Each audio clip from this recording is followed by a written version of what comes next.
Episode 55. Istri dadakan Tuan Muda.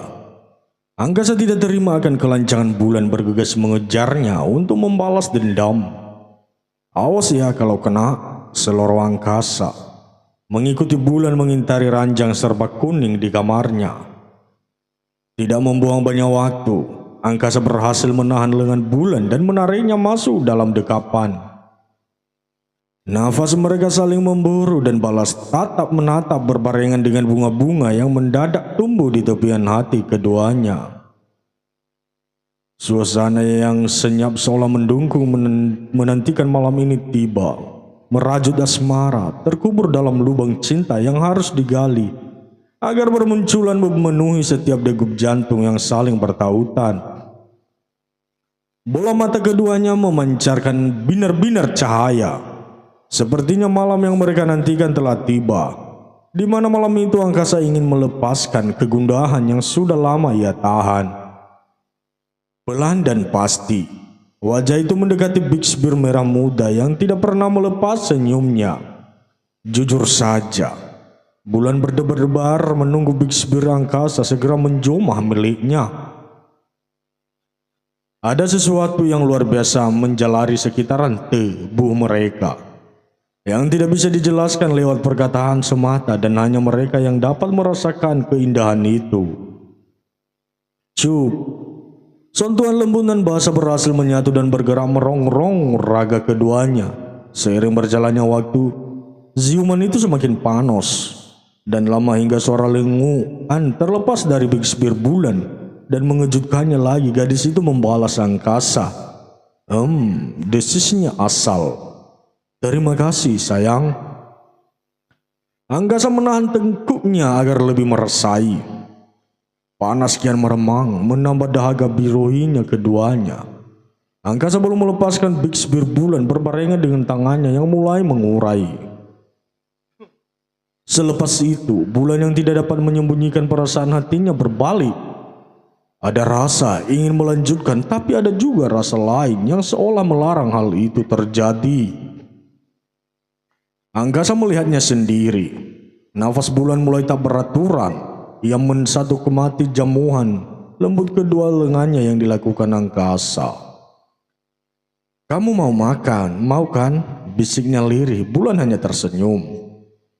Dia bingung dengan datangnya dua perasaan yang bertolak belakang. Untuk menolak angkasa juga tidaklah mungkin.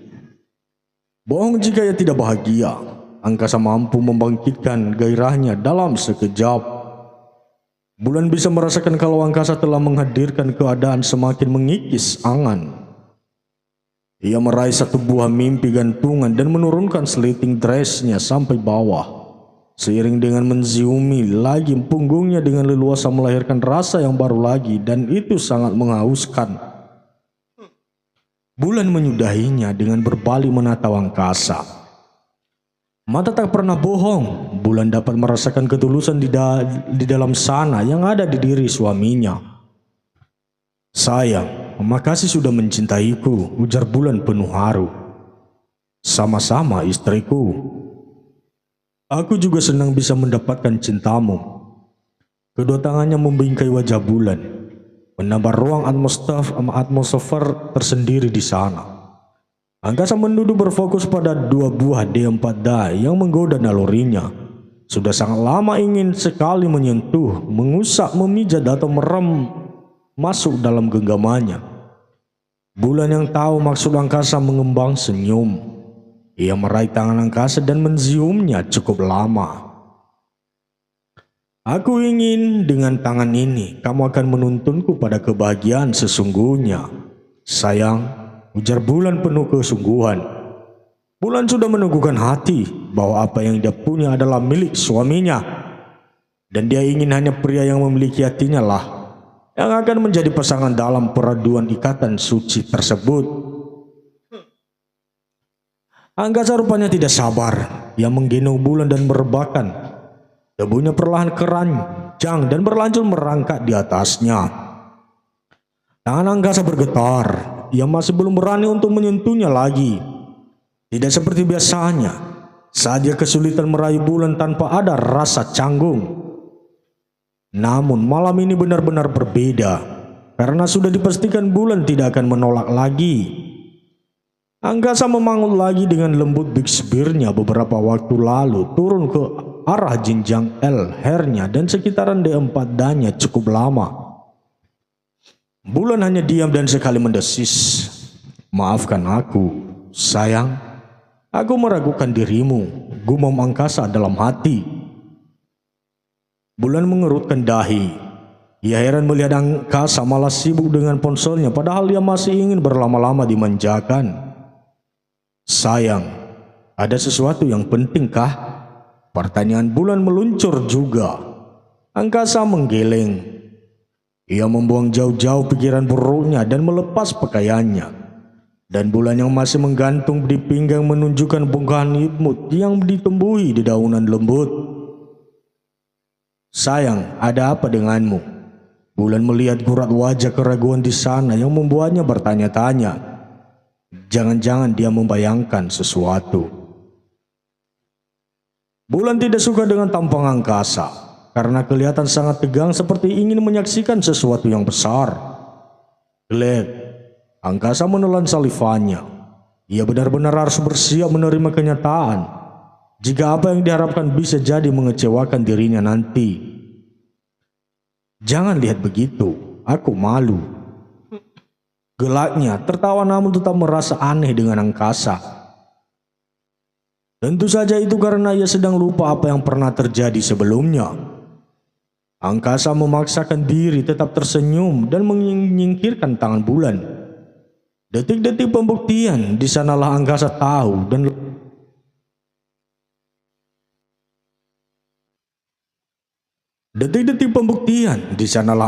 tahu dan langsung menghela nafas dalam.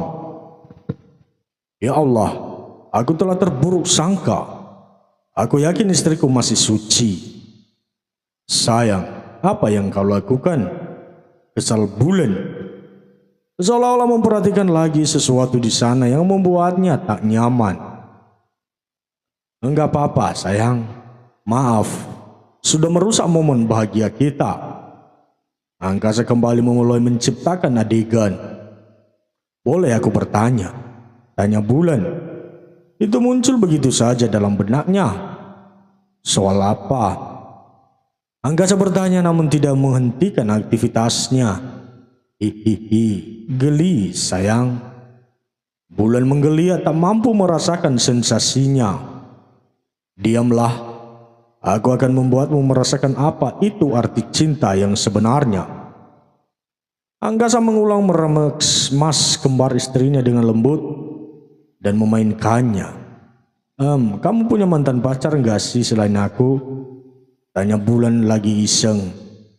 Kenapa emang? Tumben mau tahu. Angkasa mendongakkan kepala akan pertanyaan Bulan yang satu itu. Episode 56. Nggak ada sayang, aku tidak pernah pacaran selain dengan kamu. Jawab angkasa jujur, walau hatinya belum juga merasa tenang dari kesalahpahamannya tadi. Sayang, Bulan tak bisa menahan diri dari sakit akibat sesuatu yang berhasil masuk menerobos VGN-nya. Maaf sayang, aku sempat memikirkan sesuatu yang salah. Aku akan pelan-pelan, kata angkasa. Setelah meyakini Bulan memang masih benar-benar suci. Soal apa? Bulan menatap lekat wajah angkasa yang membuatnya menjadi gelisah dengan apa yang ia maksud. Angkasa tersenyum. Kamu masih kesakitan? Tanya angkasa lagi, menyingkirkan anak rambut di wajah Bulan. Bulan menggeleng, tapi sedikit. Jawabnya kemudian sembari nyengir menampakkan jejeran giginya yang rata. Dasar ya, awas kamu, menggemaskan banget sih. Angkasa mencubit hidung Bulan. Kamu sangat cantik sayang. Rayuan dan pujian terus angkasa semaikan di telinga Bulan agar menambah keromantisan keduanya. Gadis itu tertawa renyah tak kalah nafas angkasa membuat geli telinganya. Oh iya, gimana kalau aku menikah lagi? Boleh enggak? Angkasa sangat suka melihat bulan cemberut dan sengaja memancingnya agar ia cemburu. Terserah, emang aku pikirin, jawab bulan masak bodoh. Yakin, bagaimana kalau ini? Angkasa melanjutkan lagi menggerakkan lebih cepat dari sebelumnya. Lebih cepat lagi, bagi bulan tak sabar. Sampai akhirnya keduanya mencapai titik pucuk pelepasan. Hos. Angkasa mendekat dan memeluk bulan lagi dari belakang. Makasih sayang, akhirnya aku bisa merasakan kenikmatan ini sama kamu. Bisik angkasa lirih dan itu membawa kebahagiaan tersendiri bagi seorang bulan. Ia hanya tersenyum lalu berbalik menatap wajah angkasa yang semakin tampan di matanya. Aku juga bahagia kalau kamu bahagia. Tentu saja, tubuhmu menggodaku. Desis angkasa sedikit mengedipkan sebelah matanya menempelkan bibir mereka satu sama lain. Aku mau membersihkan diri, pamit bulan. Tubuhnya terasa tidak nyaman. Baru jaga berdiri, angkasa menahan lengannya. Biar aku ikut. Angkasa turun lebih dulu kemudian menggendong tubuh istrinya ke kamar mandi. Keduanya benar-benar hanyut dalam kubangan api cinta yang mereka nikmati dengan penuh kebahagiaan. Angkasa menurunkannya perlahan. Berniat hendak mandi, namun angkasa yang tahu malam itu masih jam 11 malam menahan lengannya. Mau apa? Tanyanya. Melarang hal itu karena tidak ingin bulan menggigil. Mau mandi, jawab bulan lugu menekan-nekan bibirnya mengundang bangkit lagi kepemilikan angkasa. Angkasa kembali merengkuhnya dan menenggelamkannya lagi batang bertopi tersebut ke inti. Bulan lewat belakang dan bulan diminta sedikit menunduk. Hanya beberapa menit saja, ingusnya kembali tumpah. Keduanya melanjutkan dengan membersihkan diri dan tidur dengan perasaan puas. Tak terasa matahari mulai meninggi, menyelungsung melalui celah-celah dedaunan yang tumbuh di sekitaran rumah. Mereka yang sudah bangun dan wangi terlihat tengah menikmati sarapan pagi. Sayang, hari ini aku mau ke kantor, gimana kalau kamu ikut saja? Mengingat kejadian semalam, angkasa khawatir akan keselamatan istrinya. Bukannya mau menolak, sayang. Tapi aku mau beberes rumah saja ya, cucian numpuk, ujarnya. Ia memohon pengertian angkasa. Tapi kamu yakin sendirian di rumah? Iya, lagian takut sama apa sih? Kan nanti kalau ada sesuatu sama aku, tinggal telepon saja pakai telepon rumah. Angkasa tersenyum. Ia terkesima menikmati wajah bulan yang terus memanjakan matanya. Ia juga baru sadar jika ia memang belum memberikan ponsel pribadi untuk menemani kesendirian istrinya. Selesai sarapan, bulan mengantar angkasa di depan teras. Sebuah kecupan manis tidak akan pernah bisa dilupakan karena sudah menjadi kebiasaannya setiap berangkat kerja. Hati-hati ya di rumah. Hati-hati juga sayang. Bulan melambaikan tangannya dan masuk untuk memulai kesibukannya sebagai perempuan. Sedangkan di tempat lain, Dokter Lintang yang berhasil mendapatkan ART baru pulang ke rumahnya. Nah, ini rumah saya. Kamu harus membersihkan semua ruangan tanpa terkecuali. Karena saya tidak suka rumah yang kotor dan banyak debu. Terang Dokter Lintang. Pelangi memeriksa segala sisi rumah itu. Tidak terlalu besar, tapi semua yang ada di dalamnya adalah barang-barang mahal. Namun rumah itu sangat lengang. Tidak ada tanda-tanda kehidupan orang lain di sana. Dokter tinggal sendiri. Tanya Pelangi penasaran. Iya, emang kenapa? Kamu tak perlu was-was. Aku memperkosmu. Tukasnya tanpa tersenyum sama sekali. Baik, dok. Tapi masa dokter enggak kasihan si gaji saya cuma 500? Naikin sedikit dong dok gajinya, mohon Pelangi. karena ia tidak mau terjerat lama bersama Dokter Lintang di rumah itu. Kalau nggak mau, bayar saja uangnya. Setelah itu kamu boleh pergi yang jauh. Jawab Dokter Lintang dingin. Ia naik ke lantai atas meninggalkan Pelangi yang masih terpaku.